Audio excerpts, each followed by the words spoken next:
Good morning, good morning.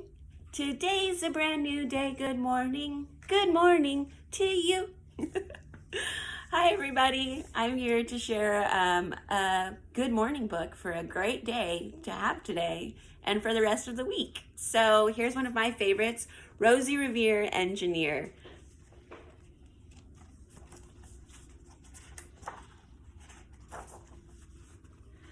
This is the story of Rosie Revere, who dreamed of becoming a great engineer.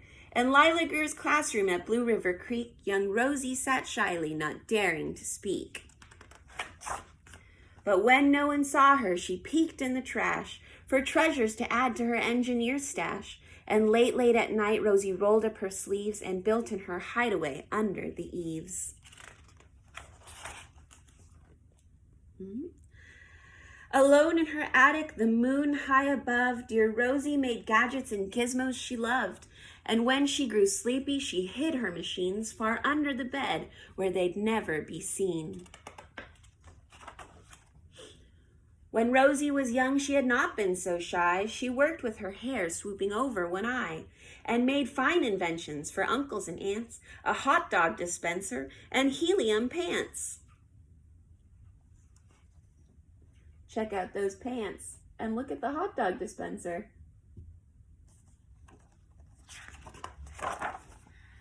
The uncle she loved most was zookeeper Fred.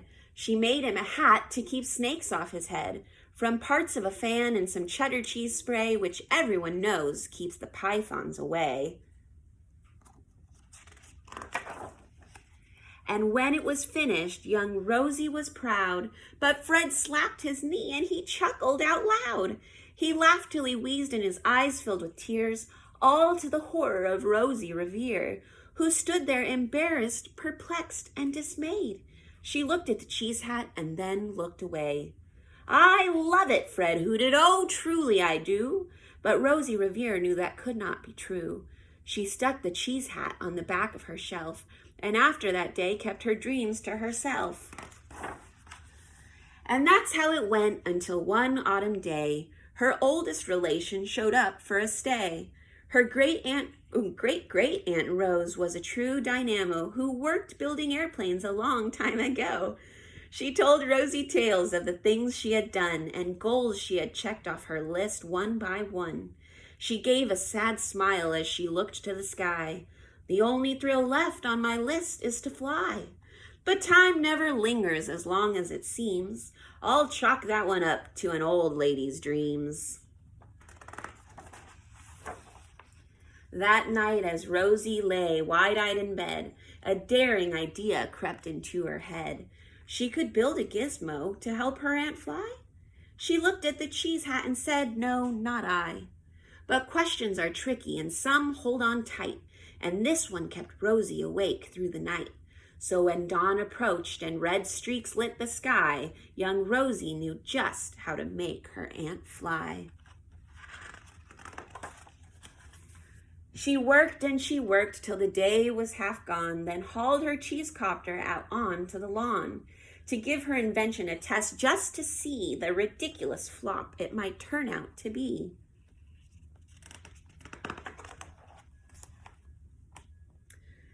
Strapped into the cockpit, she flipped on the switch. The Hello Cheese Copter sputtered and twitched. It floated a moment and whirled round and round, then froze for a heartbeat and crashed to the ground. Then Rosie heard laughter and turned round to see the old woman laughing and slapping her knee. She laughed till she wheezed and her eyes filled with tears, all to the horror of Rosie Revere, who thought, "Oh no, never, not ever again will I try to build something to sputter or spin, or build with a lever, a switch, or a gear, and never will I be a great engineer." She turned round to leave, but then great-great-aunt Rose grabbed hold of young Rosie and pulled her in close and hugged her and kissed her and started to cry. "You did it! Hooray! It's the perfect first try! This great flop is over. It's time for the next." Young Rosie was baffled, embarrassed, perplexed. I failed, said dear Rosie. It's just made of trash. Didn't you see it? The cheesecopter crashed. Yes, said her great aunt. It crashed, that is true. But first it did just what it needed to do. Before it crashed, Rosie, before that, it flew. Your brilliant first flop was a raging success. Come on, let's get busy and on to the next. She handed a notebook to Rosie Revere, who smiled at her aunt as it all became clear. Life might have its failures, but this was not it. The only true failure can come if you quit. They worked till the sun sneaked away to its bed. Aunt Rose tied her headscarf around Rosie's head and sent her to sleep with a smile ear to ear to dream the bold dreams of a great engineer. At Blue River Creek, all the kids in grade 2 build gizmos and gadgets and doohickeys too. With each perfect failure, they all stand and cheer, but none quite as proudly as Rosie Revere. The end. All right, guys, have a beautiful day. I love you.